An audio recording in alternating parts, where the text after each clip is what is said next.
Good morning, my brothers and sisters. Good morning, good morning, good morning. Welcome back to another Good Morning Grief Devotion. It's your boy, Pastor Corey Allen Nucken Sr. So happy and excited to have this wonderful opportunity to come to you today and lead you in a very special way in today's Good Morning Grief Devotion. This is the day that the Lord has made. He has commanded us to rejoice and to be glad in it. And I don't know about you, but I am glad about it. I'm glad about our Good Morning Grief Devotion. This is the daily grief devotion that is strategically designed to help you to navigate through your grief one day at a time. What is grief? I'm so glad you asked. Grief, my brothers and sisters, it is the natural, normal, and necessary response to loss, change, and transition that results in the expressions of feelings and emotions. That grief is what you feel on the inside. Mourning is how you reveal it on the outside. Therefore, we don't suppress it, but we express it. We don't ignore it, but we explore it. We don't conceal it, but we reveal it. We don't lock it up, but we let it out. And that's why we shout good morning, because morning is a good thing. And I thank you so very much for joining us on today as we dare to prepare to lead you in a very special way in today's Good Morning Grief Devotion. Today, my brothers and sisters, is day 355. What a time to be alive. We're going to talk about sometimes I experience borrowed tears. Sometimes I experience borrowed tears. Sometimes I'm brought to tears by something that has little or no apparent connection to my grief and loss. I might find myself crying when I watch a movie or a commercial, or I might see a random human interaction and feel the prick of tears. How many of you throughout your grief journey or after the loss, the change, and the transition, you have experienced something similar to this right here? That with little or no apparent connection to your grief or loss, you're brought to tears, right?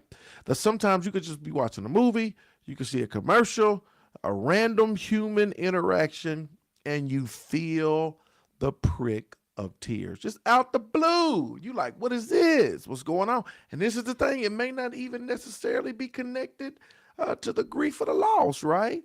Out the blue. Like, what is this? What's going on? What's welling up on the inside of me?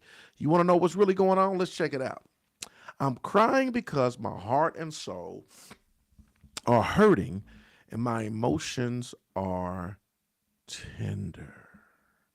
My heart and soul are hurting and my emotions are tender. You're in a very tender place, a very emotional place.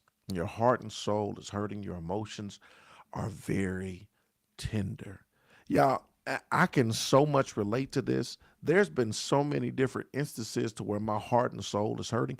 And it may not even be my loss, change, and transition. It may be, the loss and change and transition of somebody else. And I just find myself mourning. I find myself hurting.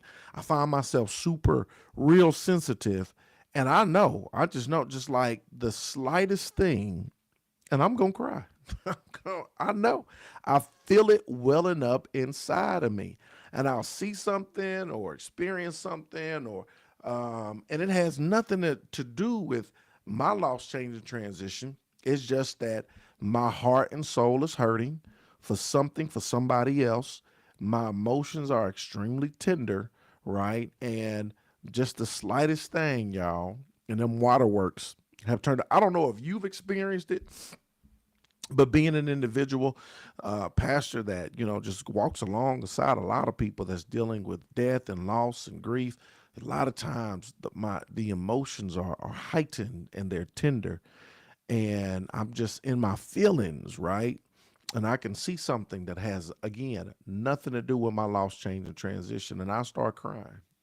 There are some Sundays I know, I'm a cry today. I'm a cry today. Emotions are heightened, super sensitive. Going into the house of God, I already know. Oh, I'm a cry. Seeing somebody hug or embrace, or somebody else in tears, or somebody else having a breakthrough moment, I already know it's on and popping, right? I'm crying because my heart and soul are hurting and my emotions are tender because my heart is wounded right now. Anything that touches it, even slightly, can hurt. This is normal and it will pass as my heart is healed. You got to know this is normal, right? This is normal. Just emotional. Emotions are high, right? Heart and soul is hurting, emotions are high, and the most random thing can bring you to a place of tears. The most random thing can cause you to have an outburst. The most random thing that's not even related so much to your situation or circumstance can turn on the waterworks. You got to know it's normal, right? It's normal and will pass as your heart is healed. Here's the final thought, y'all. I know that vulnerability is a strength, and I welcome being touched by life. I know vulnerability is a strength, and I am going to welcome being touched by life. And this is so good and it's so true. Vulnerability is a strength, and welcome being touched by life because life has many touching minutes and moments that we get to experience, that we get to see. And a lot of times we get touched in a very special way again, right? Because our emotions are high, our heart is hurting. Y'all embrace those moments, embrace those times, and know it's natural, it's normal, and it's necessary. Today is day 355. Sometimes I experience borrowed tears. I love that term, borrowed tears. Amen. Come on, if y'all got any questions, drop them down below. I got you. If you got any questions, drop them below. Drop them below. Drop them below. If y'all got any questions, drop them below. We're going to continue to navigate through this thing one day at a time, one step at a time, 1 minute at a time, one moment at a time. We're going to get through it. We're going to navigate through this season of grief and mourning, y'all. You're not alone. We are part of your village. We are part of your community. We are part of the journey, and we will journey through together. And so I appreciate each and every one of y'all. I love y'all with the love of the Lord. I know we coming up on the Christmas holiday. Y'all praying for y'all as we navigate through this season. Some of y'all for the very first time without your loved one. Praying that God will give you strength in the midst of your struggle, peace in the midst of your pain. I love y'all with the love of the Lord. I'm going to see y'all tomorrow. Same time, same place. Let's go.